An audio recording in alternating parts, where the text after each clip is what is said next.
Assalamualaikum warahmatullahi wabarakatuh. Salam soleh, mandiri, cerdas. SDIT Mutiara Cendekia. Apa kabarnya anak soleh dan soleha semua? Bunda harap kalian selalu sehat dan dalam lindungan Allah Subhanahu wa Ta'ala. Hari ini belajar tematiknya bersama Bunda Nelly. Oke anak soleh. Tematik 3B, muatan bahasa Indonesia di halaman 97 sampai 99. Oke anak soleh, silahkan siapkan buku petiknya ya. Sebelum memulai pembelajaran, marilah sama-sama kita membaca basmalah. Bismillahirrahmanirrahim. Bunda akan bacakan tujuan pembelajaran kita pada hari ini. 1. Siswa dapat membuat daftar pertanyaan wawancara dan dapat menulis laporan wawancara dengan tanda baca yang tepat.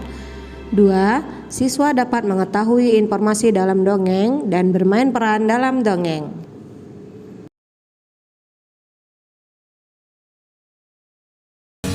Hai anak-anak yang hebat, bagaimana kabarnya? Semoga semua dalam keadaan sehat walafiat ya. Kali ini kita akan belajar muatan bahasa Indonesia. Melanjutkan pembelajaran tentang wawancara, yang akan kita bahas pada kesempatan kali ini yaitu membuat daftar pertanyaan wawancara. Anak-anak, ketika kita melakukan sebuah wawancara, kita mempunyai satu tujuan. Tujuannya adalah untuk mendapatkan informasi yang kita butuhkan dari seorang narasumber. Nah, untuk menggali informasi yang kita butuhkan dari narasumber, kita memerlukan namanya daftar pertanyaan. Kita bisa menyusun daftar pertanyaan sebelum melakukan wawancara. Dengan menyusun daftar pertanyaan terlebih dahulu, maka diharapkan proses wawancara dapat berjalan lancar dan juga efektif. Nah, untuk itu Pak Guru akan menjelaskan tentang kata tanya yang biasa digunakan dalam wawancara dan juga fungsinya. Anak-anak, mari kita bahas satu persatu kata tanya yang bisa kita gunakan dalam membuat daftar pertanyaan yang kita tujukan kepada narasumber. Kata tanya yang pertama yaitu apa. Nah, kata tanya apa memiliki fungsi untuk menanyakan hal atau peristiwa yang terjadi. Yang kedua, kata tanya berapa. Kata tanya berapa berfungsi untuk menanyakan jumlah. Dan kata tanya yang ketiga yaitu siapa. Kata tanya siapa fungsinya untuk menanyakan pelaku atau orang yang terlibat dalam sebuah peristiwa. Kata tanya berikutnya yaitu di mana. Fungsinya adalah untuk menanyakan tempat kejadian sebuah peristiwa. Yang berikutnya ada kata tanya kapan. Kata tanya kapan fungsinya untuk menanyakan waktu, ya, waktu kejadian dari sebuah peristiwa. Kata tanya berikutnya yaitu mengapa. Kata tanya mengapa fungsinya untuk menanyakan sebab terjadinya sebuah peristiwa. Dan yang terakhir adalah kata tanya bagaimana. Bagaimana adalah kata tanya yang berfungsi untuk menanyakan keadaan atau proses terjadinya sebuah peristiwa. Nah, supaya lebih jelas, Pak Guru akan memberikan contoh bagaimana penggunaan kata tanya dalam susunan kalimat daftar pertanyaan yang kita sampaikan kepada narasumber. Nah, di layar ada seorang narasumber. Nah, gambarnya apa yuk? Ya, betul. Narasumber kita adalah seorang peternak. Dengan menggunakan 7 kata tanya yang sudah kita pelajari tadi, maka kita bisa menyusun kalimat tanyanya sebagai berikut. Kata tanya apa kita bisa menyusun kalimat tanyanya. Apa hewan yang Bapak pelihara? Kata tanya berapa, kita bisa susun kalimatnya menjadi berapa banyak hewan yang Bapak pelihara.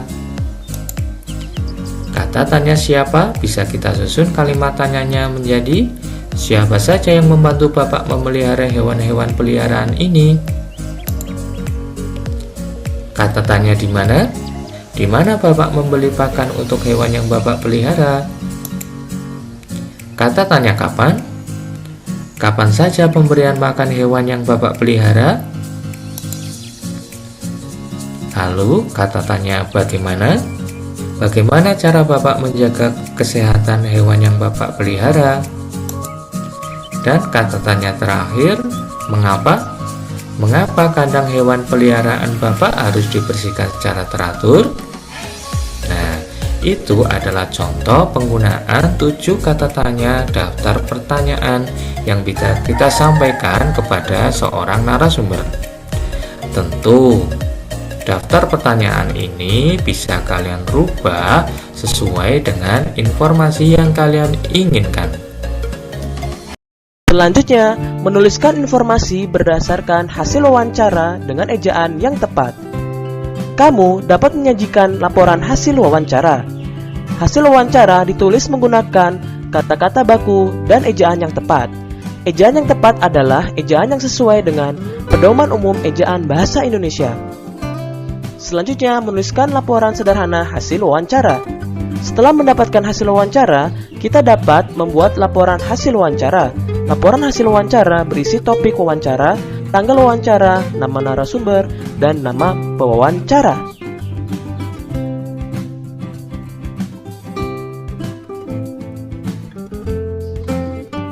Setelah itu, kita dapat menuliskan daftar pertanyaan dan jawaban yang diberikan.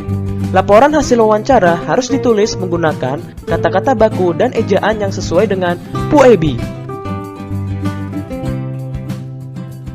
Ayo lakukan kegiatan menuliskan laporan sederhana dari hasil wawancara yang ada di buku Bupemenamu.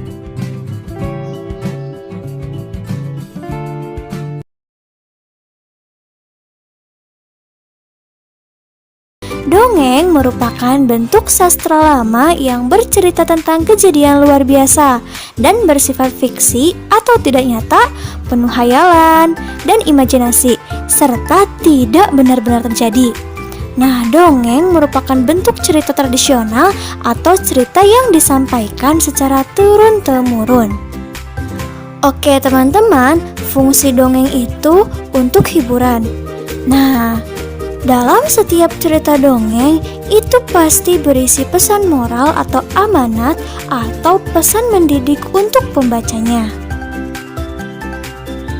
Oke, bentuk pesan atau amanat dalam dongeng itu ada 2 bentuk ya teman-teman. Yang pertama bentuknya tersurat, yaitu amanat atau pesan dongengnya itu tertulis langsung di dalam cerita dongengnya.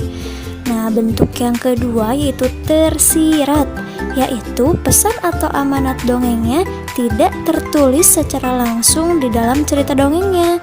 Biasanya kita harus mencari dan menyimpulkan sendiri pesan dongeng tersebut. Berikut adalah cara menemukan pesan dalam sebuah cerita dongeng. Nah, langkah yang pertama yaitu teman-teman baca seluruh isi cerita dongeng dengan seksama. Langkah yang kedua, teman-teman cari isi pokok atau inti cerita dari setiap paragraf.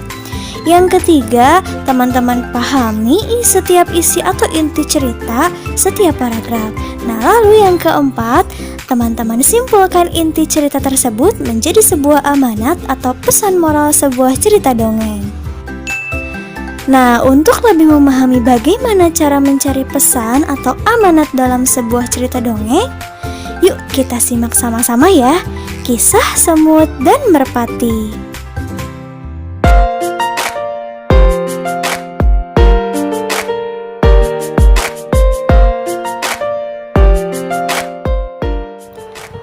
Pada suatu hari, ada seekor semut yang sedang berjalan-jalan mencari makan di pinggir sungai.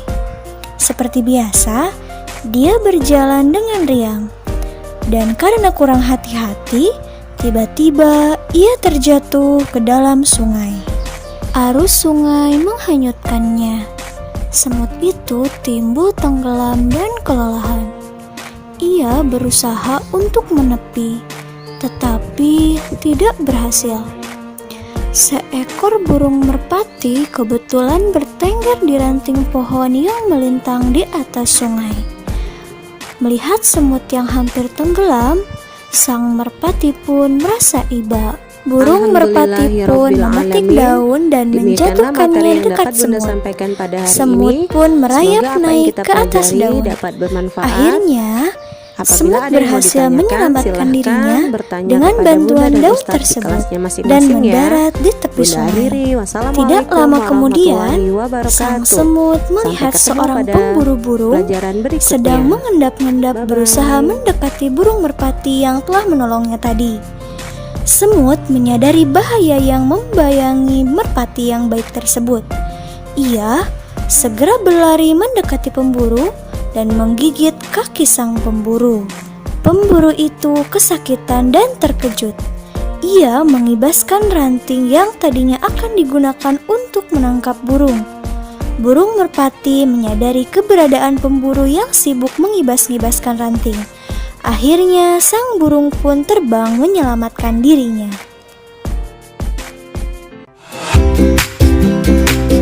Oke teman-teman, terima kasih ya yang sudah menyimak. Nah, kira-kira kisah semut dan merpati tadi inti ceritanya tentang apa ya? Oke, betul. Inti cerita kisah semut dan merpati tadi adalah tentang sikap saling tolong-menolong. Nah, sekarang kira-kira pelajaran apa ya yang bisa kita dapatkan dari kisah semut dan merpati tadi? Pesan atau amanatnya apa ya? Oke, betul banget. Pesan atau amanat atau pelajaran yang bisa kita ambil dari kisah semut dan merpati tadi adalah kita jangan pernah ragu untuk berbuat kebaikan kepada siapapun yang sedang berada dalam kesulitan. Karena kebaikan yang kita lakukan pasti suatu saat kita akan mendapatkan balasan kebaikan pula. Demikianlah materi kita pada hari ini. Semoga bermanfaat. Apabila ada yang ingin ditanyakan, silahkan bertanya dengan Ustadz dan Bunda yang di kelas masing-masing. Bunda akhiri, wassalamualaikum warahmatullahi wabarakatuh.